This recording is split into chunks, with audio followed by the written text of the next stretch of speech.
This happened about 10 years ago. I was, I think, about 12 or 13 at the time. One night on a Friday after I got home from school, my parents told me they were going to dinner with some friends.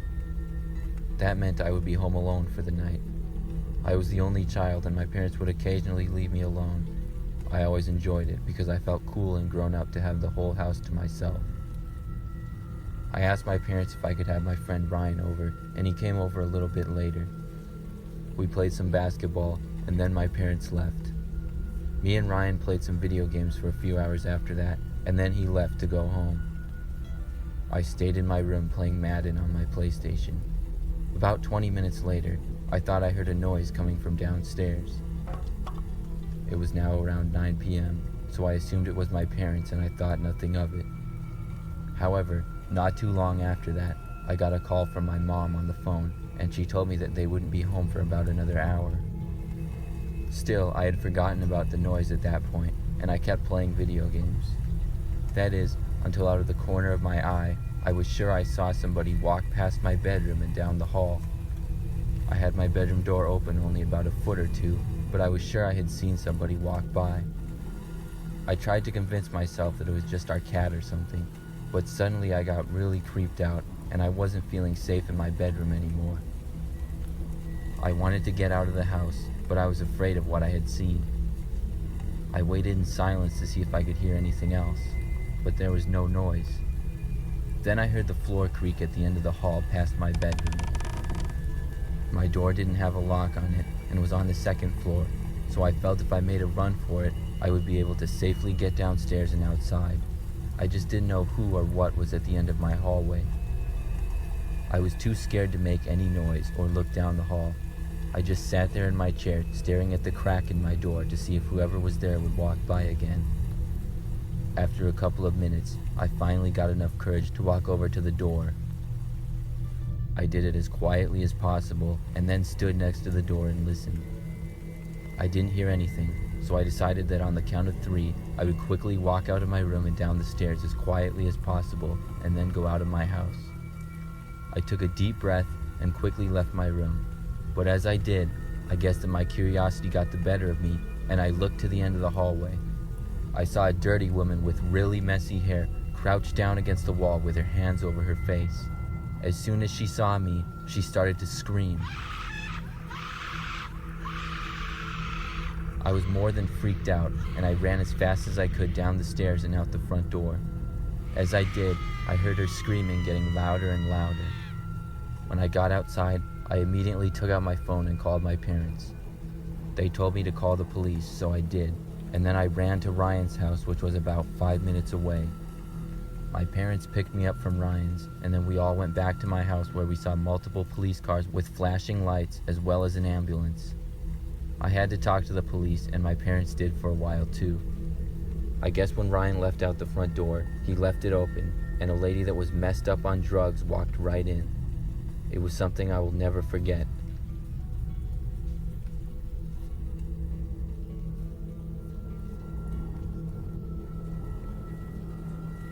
This is the story of the first time I ever remember being left home alone.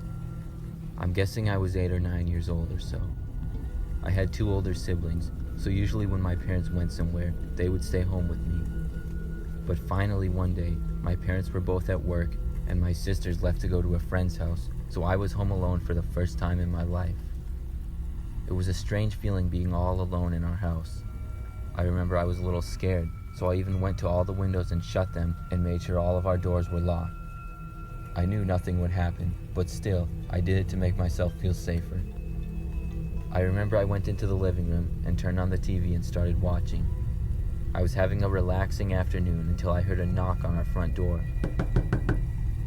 I was a very shy kid, and we lived in an area that was rare to get people at our front door because our house was the only house at the end of a quiet cul-de-sac. I didn't know why anybody would be knocking at our front door. I wanted to go see who it was, but I had no intentions of answering it unless I knew the person. So I quietly went to a window of a nearby room and peeked out of it. I slowly looked out and ducked down so whoever it was couldn't see me. I saw that it was an old lady knocking on our front door, but I didn't recognize her at all. She had white hair and was wearing a hat and also a jacket. I decided to wait until she left before I went back to watching TV. She knocked and then waited a few seconds and then knocked again. She continued this for several minutes. It felt like a long time, and I had no idea what she could possibly want. Then she walked away, but instead of walking back down the driveway, she went around the side to the back of the house. Now I was feeling a little bit more concerned. I walked to a window at the back of the house and again was very careful not to be seen or heard. She started knocking on the back door of the house this time. She continued this for several minutes and then walked back to the front of the house when I didn't answer. I was so relieved when I finally saw her start to walk down my driveway to the street. I saw a car parked on the side of the street, kind of hidden behind a tree, and the old lady walked to it. I kept watching her as she opened the passenger's door of the car and got in. I could see in her window from this angle, but as she sat in the passenger seat, I saw her remove her hat and then reach for the top of her head and removed a mask to reveal that it was not an old lady, but a man. My jaw dropped when I saw this. I saw the person throw the mask and hat into the back seat, and then the car drove away. I may never know why a man pretending to be an old lady came knocking on my door, but it gives me the creeps to think about it.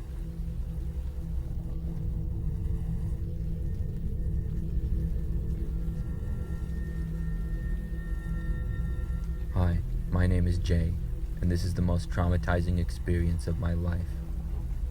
I was 11 at the time when this occurred.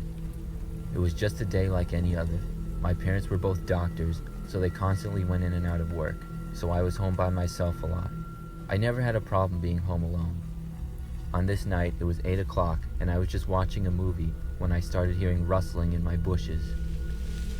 My cat had gone for a walk, so I thought she was coming back and didn't think anything of it.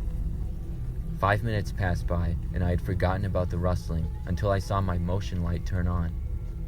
I again thought it was my cat, so I just kept watching the movie. Some more time went by, and the motion light was still on, so now I was a little interested. I went to look out my window, but I saw nothing. Okay, weird, I told myself.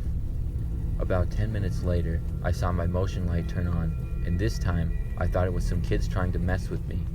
So instead of looking out the window, I turned on my dad's camera system, but what I saw will haunt me for the rest of my life. 3 large men wearing vendetta masks were standing on my patio porch. I immediately turned off my TV and the lights and went into my kitchen and grabbed the biggest knife I could find. Then I immediately ran into my mom and dad's master bedroom, locked the door, and hid under their bed. I used the bed sheets to cover me. I then dialed 911 and told the officer I needed help. The female officer told me there were 2 officers in the area and that they were immediately en route to my house. The officer wanted to keep me on the line, but I wasn't thinking clearly in the heat of the moment, and I hung up. 5 minutes felt like hours as I waited in that dark room until I heard glass shattering. The bitter truth then hit me as I realized that they had broken into the living room window and were making their way inside. I then heard them make their way upstairs and towards the master bedroom where I was hiding. They tried the door, and when they saw that it was locked, they broke it open. When I heard them break the door, I literally peed myself. They went into the bedroom, and I heard them first go to the closet, where my dad kept his very important and valuable documents. The closet was at the other side of the room, and I knew I had to think fast. So I took a risk and got out from the other side of the bed and ran as fast as Usain Bolt, screaming as I ran through the living room and outside.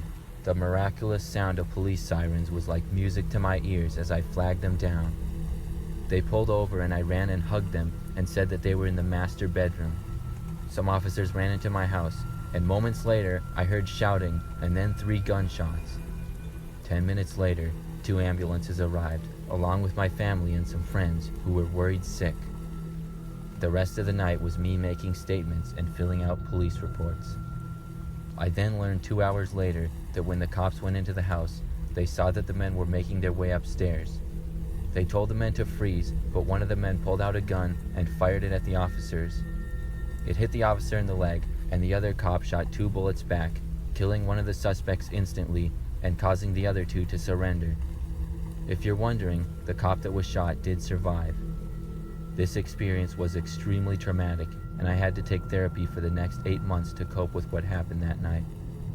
I still get chills running down my spine when I think about what those men would have done to me if they had found me.